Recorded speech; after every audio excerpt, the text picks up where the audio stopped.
Halo teman-teman, bagaimana kabarnya para pejuang ASN?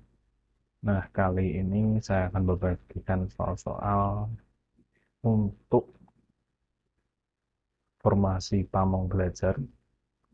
Semoga dari soal-soal ini teman-teman bisa mempunyai gambaran dan nantinya bisa mempersiapkan untuk tes ASN. Jangan lupa sebelum belajar teman-teman untuk subscribe sebagai dukungan atas channel ini. Terima kasih teman-teman. Satuan Kredit Kompetensi atau SKK merupakan komponen penting dalam penyusunan KTSP kesetaraan untuk paket A, paket B, dan paket C. Makna dari SKK itu sendiri adalah merupakan A. Satuan kredit semester yang harus dikuasai oleh siswa, kompetensi utuh dari beban belajar yang harus dipelajari dalam satu semester. B. Bobot beban pelajaran yang memuat kompetensi minimal yang harus dicapai oleh siswa. C. Satuan kredit kompetensi yang merupakan tanggung jawab siswa selama belajar pada program kesetaraan dan kompetensi minimal yang ada dalam setiap mata pelajaran dalam 1 atau 2 semester. D. Bobot kompetensi yang harus dicapai untuk setiap penjenjangan di pendidikan kesetaraan. Jawabannya adalah D. Bobot kompetensi yang harus dicapai untuk setiap penjenjangan di pendidikan kesetaraan. Berikut pernyataan manakah yang benar?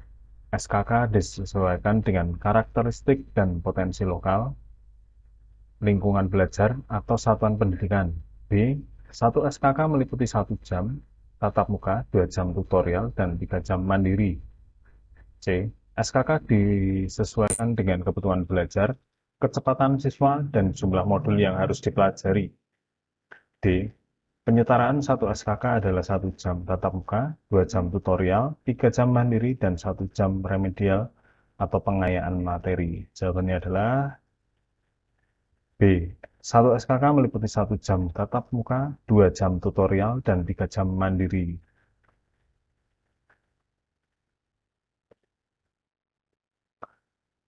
Berikut manakah yang termasuk dalam urutan tahapan penyusunan silabus model K13? Pendidikan kesetaraan adalah sebagai berikut. 1. Melakukan analisis konteks. 2. Memetakan kebutuhan belajar peserta didik. 3. Menyusun materi pokok. 4. Mengembangkan kegiatan pembelajaran. 5. Memetakan KD dalam tema pembelajaran. 6. Merumuskan KD dalam indikator pencapaian KD. 7. Menentukan tema-tema pembelajaran.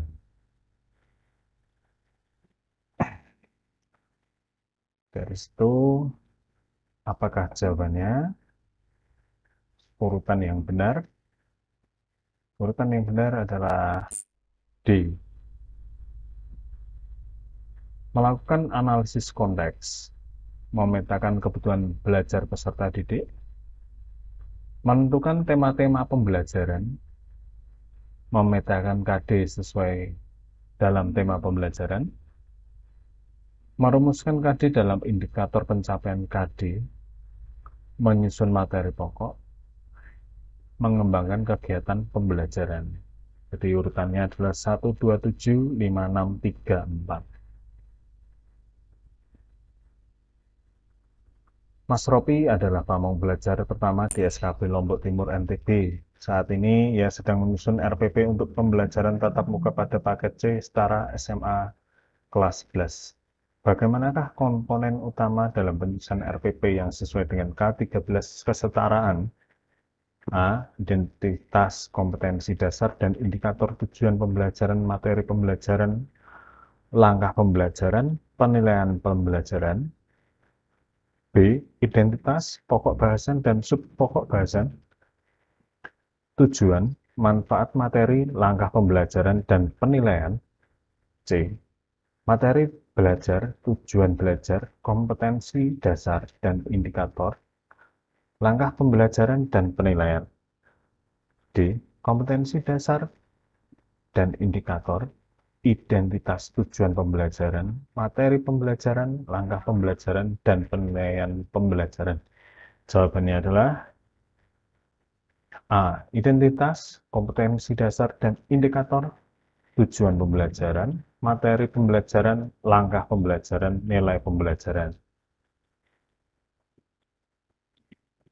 Ayani saat ini sedang menyusun perangkat pembelajaran sebagai salah satu tugas pokok sebagai seorang pamong belajar. Penyusunan perangkat pembelajaran harus mengacu pada standar isi dan proses pendidikan kesetaraan. Berikut manakah yang merupakan langkah dalam penyusunan silabus? A. Penjabaran jenis penilaian. B. Uraian materi. C. Deskripsi sumber belajar dan tutor. D. Karakteristik siswa. Jawabannya adalah A.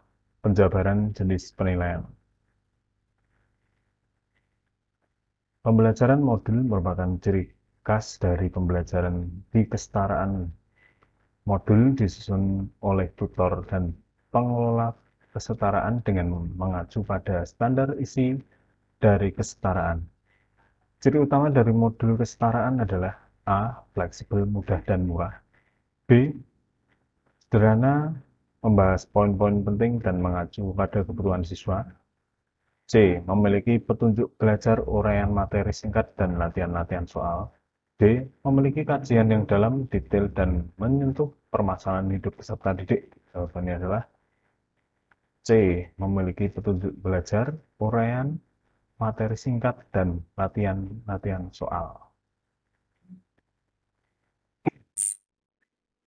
Manakah yang merupakan keunggulan dari modul A. Menuntut tanggung jawab pribadi siswa. B. Mudah dipelajari. C. Merdeka belajar. D. Meningkatkan kompetensi peserta didik. Jawabannya adalah A. Menuntut tanggung jawab pribadi siswa. Kegiatan atau proses untuk menentukan sampai sejauh mana kegiatan pembelajaran telah mencapai suatu tujuan yang telah ditetapkan atau dapat diartikan pula sebagai suatu tindakan atau suatu proses untuk menentukan nilai dari hal-hal yang berkaitan dengan kegiatan pembelajaran.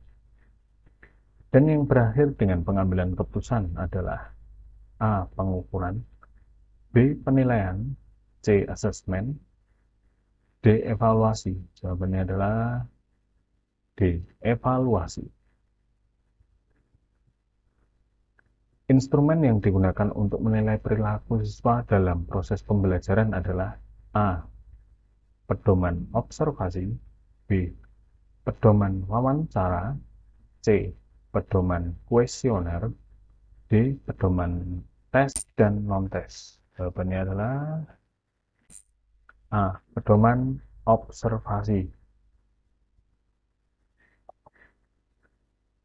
Aspek yang menentukan kriteria ketuntasan minimal atau KKM adalah A. Kompleksitas materi, B. Intent peserta didik, daya dukung tutor dan sekolah. B. Kompleksitas materi, intent peserta didik, dan proses belajar. C.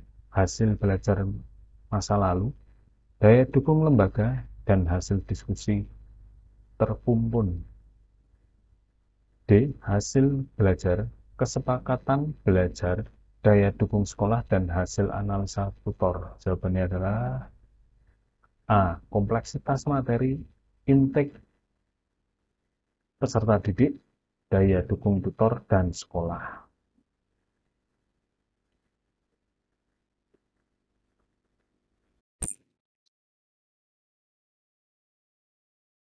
Pamong belajar yang bertugas mengampu mata pelajaran ekonomi pada program Kejar Paket C berusaha memiliki informasi tentang karakteristik dan latar belakang sosial ekonomi setiap peserta didik.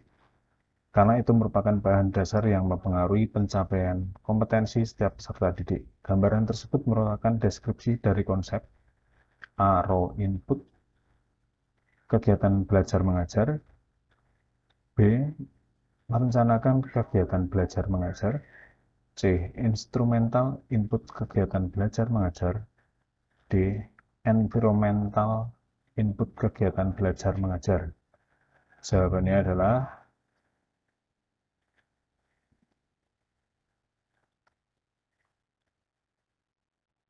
A. Raw input kegiatan belajar mengajar.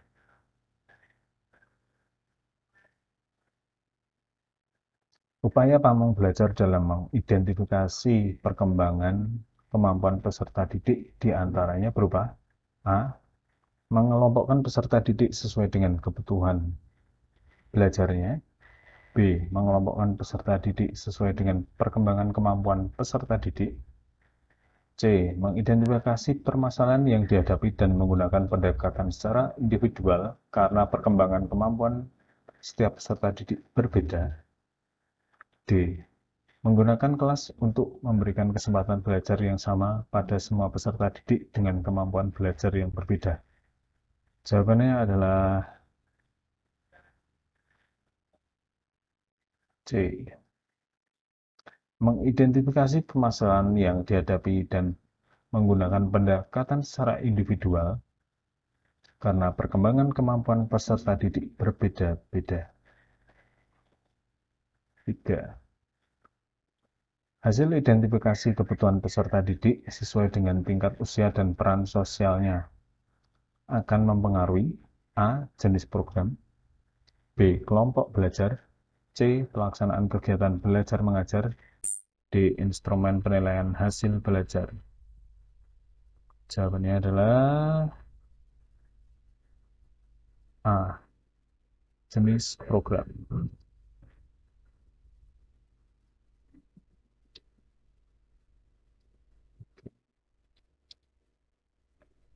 Dalam melakukan identifikasi penyelenggaraan program PAUD dan pendidikan masyarakat, sasaran identifikasi meliputi A. Minimal calon peserta didik, calon pendidik, dan calon penyelenggara. B. Minimal calon peserta didik, calon pendidik, calon penyelenggara, dan mitra. C. Calon peserta didik, calon pendidik, calon penyelenggara, sarana pembelajaran, tempat belajar, dan sumber pembiayaan. D. Calon peserta didik, calon pendidik, calon penyelenggara, sarana pembelajaran, tempat belajar, sumber pembiayaan, dan kondisi wilayah. Jawabannya adalah D. Calon peserta didik, calon pendidik, calon penyelenggara, sarana pembelajaran, tempat belajar, sumber pembiayaan, dan kondisi wilayah. Untuk menganalisis data hasil identifikasi penyelenggaraan program dilakukan dengan pendekatan A. SWOT, B. Holistik, C. Kualitatif, D. Kuantitatif. Jawabannya adalah A. SWOT. Kemampuan pamong belajar dalam merencanakan program kegiatan pembelajaran sebagai hasil identifikasi penyelenggaraan dalam pelaksanaan tugas pokok pamong belajar berupa kemampuan A. Menyusun desain kegiatan identifikasi kebutuhan belajar, B. Menyusun silabus, C. Menyusun rencana pelaksanaan pembelajaran, D. Menyusun desain penyelenggaraan kegiatan belajar mengajar.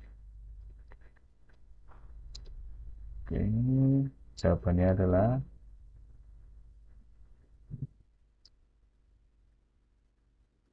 D. Menyusun desain penyelenggaraan kegiatan belajar mengajar. Perhatikan pernyataan berikut. 1. Pembelajaran mengutamakan bagian-bagian yang kecil. 2. Pembelajaran mementingkan pembentukan perangsang atau stimulus dan respon. 3. Pengetahuan itu ditentukan sendiri oleh peserta didik melalui belajar mandiri. 4. Peserta didik menentukan sendiri apa yang akan dipelajari. Dari pernyataan di atas yang merupakan karakteristik teori belajar tingkah laku atau behavioristik adalah A. 1 dan 2, B. 1 dan 3, C. 2 dan 3, D. 3 dan 4. Jawabannya adalah A. 1 dan 2, yaitu pembelajaran mengutamakan bagian-bagian yang kecil. Kemudian pembelajaran mementingkan pembentukan perangsang atau stimulus dan respon.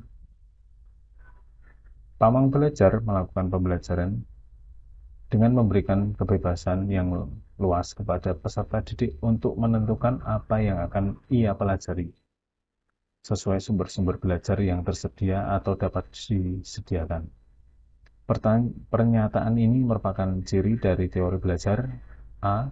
Behavioristik, B. Konstruktivistik, C. Humanistik, D. Gestalt. Jawabannya adalah B. Konstruktivistik. Salah satu model pembelajaran yang merupakan kelompok model pengolahan informasi adalah A. Bermain peran, B. Pemecahan masalah, C. Memorasi atau pengingat, D. Berpikir deduktif. Jawabannya adalah D. Berpikir deduktif. Pamong belajar membentuk kelompok-kelompok dan memberikan tugas pada setiap kelompok. Setiap anggota kelompok memiliki tugas dan peran tertentu, sehingga jika salah satu anggota tidak menjalankan tugasnya, maka pekerjaan kelompok tidak dapat diselesaikan. Karakteristik dari strategi pembelajaran tersebut adalah A. Tugas kelompok, B. Diskusi kelompok kecil, C. Pengajaran langsung atau direct learning, D. Belajar kooperatif atau cooperative learning. Jawabannya adalah D. Belajar kooperatif atau cooperative learning. Upaya pamong belajar dalam hal memberikan kesempatan kepada peserta didik untuk merefleksikan pengalaman belajar yang telah dialaminya yang paling optimal adalah dengan cara A. Memberikan tes atau pekerjaan rumah setiap selesai pembelajaran, B. Menggunakan pertanyaan terarah maupun pertanyaan bersifat penelusuran saat pembelajaran langsung, C. Mewawancarai tiap siswa tentang capaian atau masalah belajar yang dihadapi peserta didik dalam belajar, D. Menugaskan peserta didik untuk menuliskan kesulitan belajarnya. Jawabannya adalah B. Menggunakan pertanyaan terarah maupun pertanyaan bersifat penelusuran saat pembelajaran berlangsung. 12. Pembelajaran dengan menyediakan contoh-contoh yang menunjukkan kesamaan atau perbedaan agar peserta didik yang berhadapan dengan contoh tersebut dapat menemukan sendiri atau diberitahu pamong belajar tentang setiap unsur dari contoh tersebut. Kegiatan peserta didik merumuskan kembali hipotesis tentang memaknai contoh tersebut, dan setiap contoh tersebut akan menyajikan informasi tentang karakteristik dan nilai atributnya. Model atau strategi pembelajaran tersebut adalah A. Berpikir induktif, B. Berpikir deduktif, C. Pencapaian konsep, D. Pengemasan awal. Jawabannya adalah A. Berpikir induktif. Teman-teman sudah belajar, semoga nantinya ke depan teman-teman bisa mengerjakan dan sukses menjadi ASN. Sampai jumpa di video-video selanjutnya.